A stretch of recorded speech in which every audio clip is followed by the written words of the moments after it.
बाबा रामदेव जी और डालीबाई की समाधि। आपको एक भक्त और उसके भगवान के प्रति भक्ति भाव अर्थात रामदेव जी और डालीबाई की समाधि वृतांत को विस्तार से जानने को मिलेगा। आइए जानते हैं कि किस प्रकार बाबा रामदेव जी तथा डालीबाई ने इस संसार को त्यागा। रामदेवरा में रहकर रामदेव जी को एहसास हुआ कि अब उसके जीवन का उद्देश्य पूर्ण हो चुका है। उनके कहे अनुसार लोग सभी भेदभावों को भूलकर मिलजुल कर रहते हैं। समाज को चारों ओर सुरक्षित देख रामदेव जी ने जीवित समाधि लेने का निश्चय किया। रामदेव जी महाराज के परम भक्तों की बात की जाए तो डालीबाई सबसे सर्वोपरि है। डालीबाई ने बाबा रामदेव जी का हर सुख दुख में साथ दिया था। रामदेव जी महाराज ने डालीबाई को अपनी धर्म की बहन बनाई थी। बाबा रामदेव जी ने अपने माता पिता, पत्नी सभी किसे आज्ञा लेकर समाधि की ओर प्रस्थान करते हैं। तब भक्तगण बाबा रामदेव जी की महिमा का गुणगान करते हुए समाधि स्थल की ओर चलते हैं। तभी पास ही में डालीबाई प्रभु रामदेव जी महाराज की भक्ति में लीन थी। तभी बहुत अधिक कोलाहल को सुनकर डालीबाई वहां पहुंची और पूछा तो पता चला कि बाबा रामदेव जी समाधि लेने जा रहे हैं।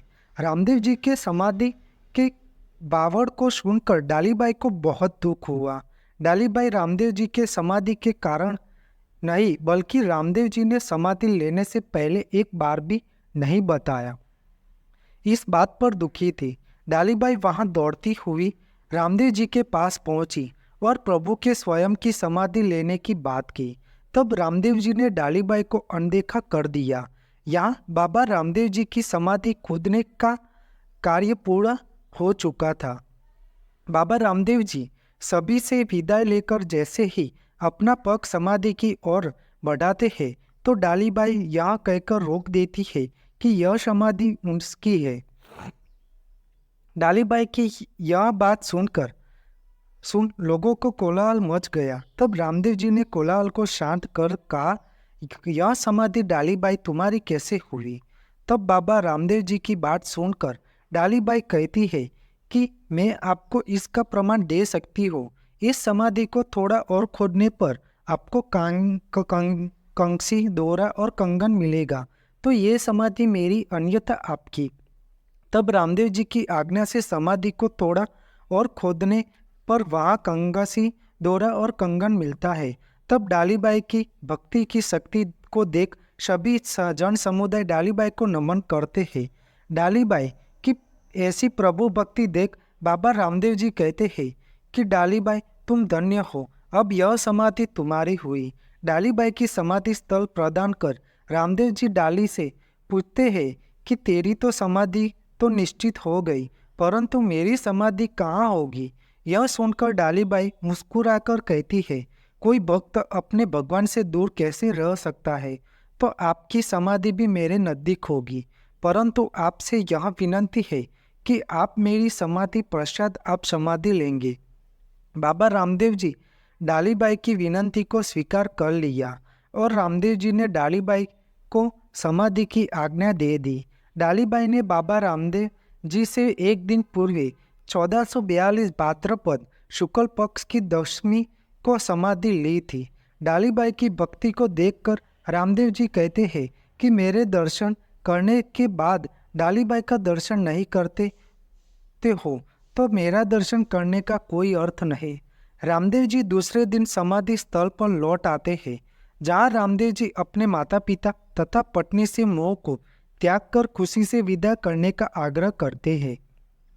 बाबा रामदेव जी ने समाधि लेते समय लोगों को यही उपदेश दिया कि यहाँ कोई बड़ा है ना कोई छोटा है, ना कोई ऊंचा ना कोई नीचा, किसी प्रकार का कोई भेदभाव नहीं है, आप सभी मिलजुल कर रहे।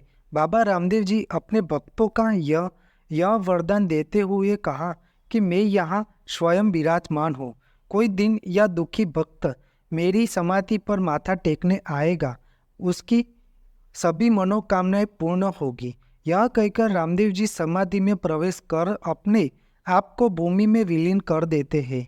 इस प्रकार रामदेव जी ने भी 1442 में भाद्रपद की शुक्ल पक्ष की एकादशी को समाधि लेते हैं। बाबा रामदेव जी ने समाधि लेने के बाद भी अपने भक्तों को कई पर्चे दिए हैं। बाबा रामदेव जी की आज्ञा को मानकर नेतल देव बाबा रामदेव जी की समाधि पर भव्य मंदिर का निर्माण करवाती है तथा साथ ही बाबा रामदेव जी के चमत्कारों तथा भक्ति का प्रचार प्रसार करती है। समय के साथ साथ बाबा रामदेव जी की भक्ति का पूरी दुनिया के भक्तों में प्रचार प्रसार होने लगा। आखिर वही समय आ ही गया जब रामदेव जी का रानी नेतल देव को दिया वचन पूरा होना था। रानी नेतल देव हर दिन की तरह बाबा रामदेव जी की समाधि पर रामदेव जी की पूजा अर्चना कर बाबा का ध्यान करती थी। तब रानी नेतल देव को बाबा रामदेव जी की समाधि से कुछ संकेत मिलने लगा। रानी नेतल देव उस संकेत को समझ गई कि अब उसके प्रभु उसको बुला रहे हैं तथा मेरे जाने का समय अब आ चुका है। संकेत समझ नेतल देव बाबा रामदेव जी की समाधि और बढ़ती है और पास जाकर समाधि से लिपट जाती है और समाधि में विलीन हो जाती है।